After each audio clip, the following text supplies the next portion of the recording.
364 sièges pour Boris Johnson. Une fois de plus, le bon sens des électeurs s'est exprimé dans les urnes et a fait mentir les médias français qui nous avaient déjà prédit l'échec du référendum sur le Brexit, l'échec de l'élection de Donald Trump, le revers pour Viktor Orban en Hongrie ou la défaite des conservateurs en Pologne. Le Premier ministre britannique a donc remporté son pari qui était loin d'être gagné d'avance. Surmonter la mauvaise volonté abyssale d'un Parlement déconnecté des attentes des citoyens qui mettait depuis plusieurs mois un point d'honneur à refuser toute issue honorable à un dossier traînant depuis des années.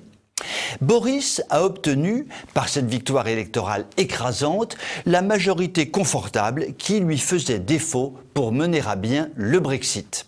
Il peut ainsi tenir sa promesse et faire prendre à son pays le chemin du départ de l'Union européenne avant la date fatidique du 31 janvier 2020. Il ferme donc la parenthèse pathétique des errements de ces derniers mois en montrant à l'Europe que le saint exercice d'une démocratie raisonnée, alliée à une profonde fierté nationale, donne des résultats tangibles sur le terrain. Les Britanniques connaissent trop bien leur histoire pour ne pas être capables de tels sursauts. Pour cela, nous leur pardonnerons donc Azincourt et Trafalgar. Les conservateurs bénéficient désormais d'une très confortable majorité absolue, ce qui représente leur plus belle victoire depuis l'ère Thatcher. La claque est d'une telle violence pour Jeremy Corbyn, le leader travailliste, que celui-ci a d'ores et déjà annoncé qu'il ne conduirait pas son parti aux prochaines élections. On le comprend. Ces options archaïques d'un socialisme venu d'un autre âge n'ont convaincu personne. Par ailleurs, il faut noter l'apport considérable de Nigel Farage à la victoire des conservateurs. Son parti ne remporte aucun siège parce que Farage avait choisi de ne présenter aucun candidat pour permettre aux conservateurs de gagner et d'aller au bout de leur engagement à quitter l'Union européenne.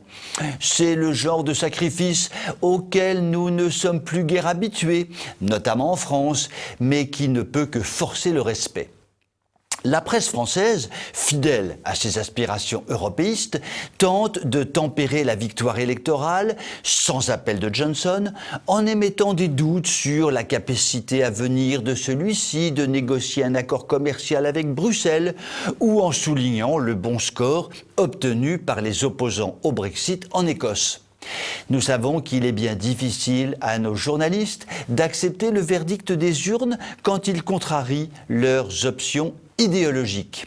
Pourtant, le spectacle affligeant de notre pays, embourbé dans une réforme mal ficelée dont personne ne veut, et porté par un président pour le moins problématique, devrait les inciter à davantage d'humilité. Le Royaume-Uni vient de nous montrer que l'avenir appartient à ceux qui savent se fixer un cap et s'y tiennent, sans se renier et sans renier les forces vives et les aspirations profondes de leur pays. Vous pouvez m'écrire si vous le voulez. À très bientôt.